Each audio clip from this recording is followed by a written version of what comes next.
Okay, was that loud? I don't know. I got excited. I thought that my tripod would be here today. It's not.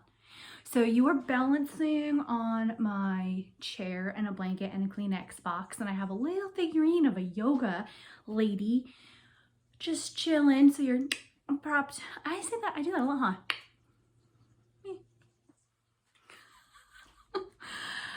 Hello, my name is Alicia and this is Enlightenment Newbie, and today I'm going to talk to you about oracle cards. I don't want you to be afraid. There is no ill will or malice behind oracle cards. It is a divination tool. You may be like, what is a divination tool? Divination tool is a way to communicate with spirit, or if that makes you a little standoffish, to listen to your intuition or help you come to conclusions when facing decisions. That's how I like to look at it. So if you believe that everything happens for a reason, or if you are seeking out guidance of any sort, oracle cards are a really easy way to help you along in that particular journey or path. A lot of readers, so tarot readers, will use oracle cards along with their traditional tarot decks. And when I say traditional, I just mean there are 72 cards. I could be flipping lying to you. 72?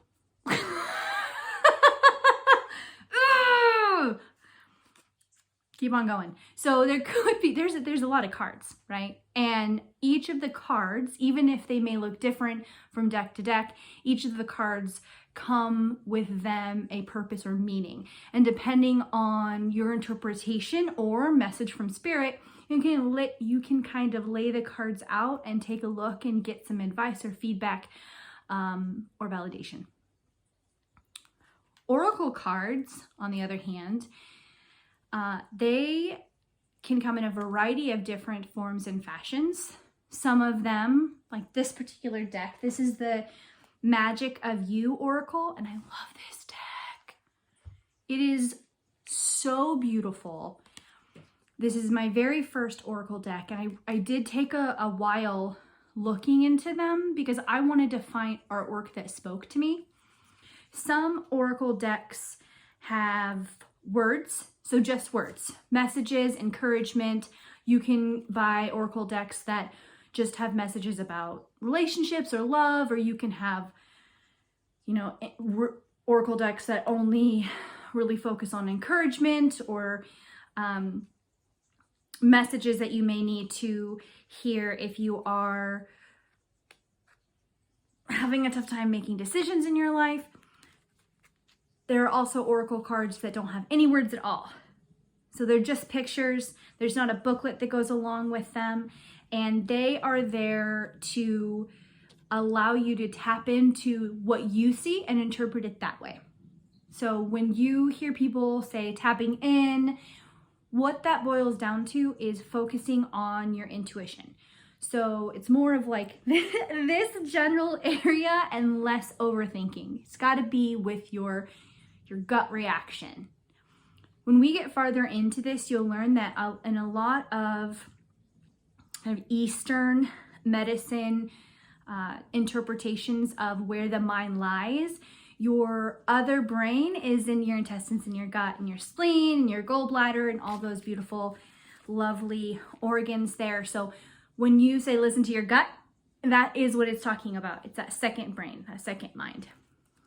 But when you are looking at oracle cards or any type of tarot deck, you're going to want to do a little bit of prep going into a reading. So what I prefer to do is cleanse the deck. So you can either, I use Palo Santo, but you can use smudging sticks, you can use like finger chimes. Sorry, hold on one second. These are awesome. Bowls, crystal bowls are also really nice. There's some metal bowls too that you can use. Of sound cleansing, perfect. Crystals, you can put crystals there to cleanse. Selenite is an awesome cleansing stone. But you're going to want to cleanse the deck. Any deck can hold residual energy. So if you get to the point in which you want to read others, please cleanse your energy. I don't read others. I just pull them for myself. But I cleanse my deck before each reading. Another step in this process after the cleansing is to sit down with your deck and really put cleansing, I like to see it as transparency. So I am asking Spirit for guidance and for the highest good. So my highest good, no harm, only positivity and joy and advice. What do I need to know? Please help me see what I need to know, okay? And then I give it a shuffle. Depending on the deck, some decks you may just kind of feel you can really shuffle them around like it rough. This deck, I have a tarot deck like that, but this deck, no. This is a very methodical, gentle type of shuffle for this deck. So really listen to your gut and feel the decks out. What does this, I have two tarot decks. One of them likes it rough. One of them doesn't. This does not either. I couldn't tell you why. I have no idea. It's just, I feel it. Okay. So after you give it a good shuffle, you've cleansed them, you've put some good intention into the deck, you give them a good shuffle, and then your next question might be, well, how many do I pull? Great question. I don't think it matters, right? Pull as many as you want. I pull 3. You want to know why?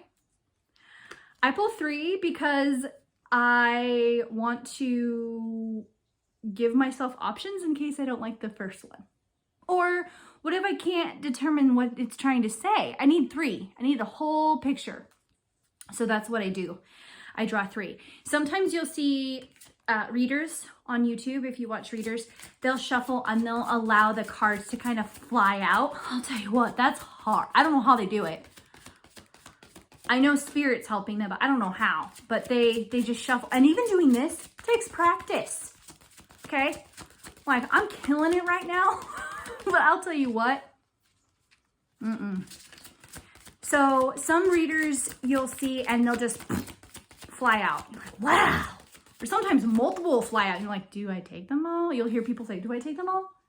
And when the multiple fly out for me, I tend not to, because I don't hear Spirit like that. And when I say hear Spirit, I don't audibly hear Spirit and nothing's like pulling me towards any decision. But I shuffle, and I do actually shuffle for a really long time until something kind of accidentally falls out. And if it's like a 3-minute shuffle, I'll start pulling. So you can, and you'll also see readers just pull. Boom, boom, boom. Or they might pull from the center, or they might split the deck. Or maybe you'll see people before reading tap 3 times to clear it. Okay, that's it. It's also like putting crystals or sound. You're clearing the deck, prepping it for the reading. So once you've got as many cards as you prefer, again, I do 3. Some of the decks, like I said, come with a booklet. So this particular deck does. And there are several ways you can read or look into these cards. One of them would just be by sight. What do you see? What feelings, thoughts, memories, what do you interpret this card? Okay, so when I look at this particular card right here, I see that she is immersed in roots. She is being covered in roots, and it looks like almost death. There might be spider webs in there. But she doesn't look afraid. She looks stoic. She looks pretty calm to me. I don't know how to pronounce this, but it's called Samadhi. Perfect acceptance. See, I didn't even read that. Look at that. See, so my interpretation of this card, sorry for the glare, still working on YouTube stuff, would be surrender. Now, this particular card has a number, 29. I don't know much about numerology, but I will look into it and I'll share what I've learned. But since this is a oracle deck that comes with a book, it actually will tell you, if you look it up, see if I can do my alphabet. Here we go. I'm going to read it to you. So I apologize if this video is getting a little long, but I want to show you. So I pulled Perfect Acceptance. I showed you the card, and this is what it says. The girl of Samadhi is not distracted by the sharp thorns nor the beauty of the flowers and pearls of life as they cluster around her. She is tranquil and deeply merged in an essence of oneness and acceptance. Mercury retrograde. Samadhi, probably saying it wrong every time, teaches that when you give up being a perfectionist, life is suddenly perfect. Consider that your life in this moment is purely a reflection of your consciousness. Everything is exactly the same as it was yesterday, and is your attitude that has shifted. And this is for better or for worse. For what you resist tends to persist. However, with Samadhi, there is no better and no worse. Everything is. It is a beautiful place to be. Allow yourself this kindness in this moment and embrace Samadhi. Everything will find its place around you in the inevitable present moment. Accept everyone and everything and every situation as being exactly as it is meant to be now. So hopefully someone out there watching this, that'll resonate with them, and that would be a beautiful gift from the universe. But I wanted to show you that when you pull those cards, if it is an oracle deck that has a description of the card that you've pulled, it really tells the story and the meaning behind the card. You can interpret that meaning any way you want. You can look at it as a message from God, from the universe, from the divine, from spirit, whatever you want to call it is okay, because ultimately it is an internal process of evaluation and evolution, okay? I hope that you guys have a wonderful day. I hope this helped.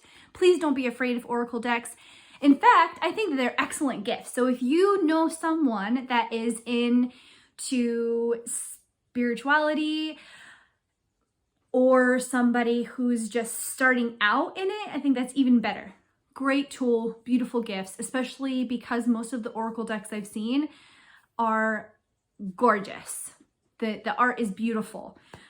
My name is Alicia, and this is Enlightenment Newbie, and I really appreciate you guys. So have a wonderful day.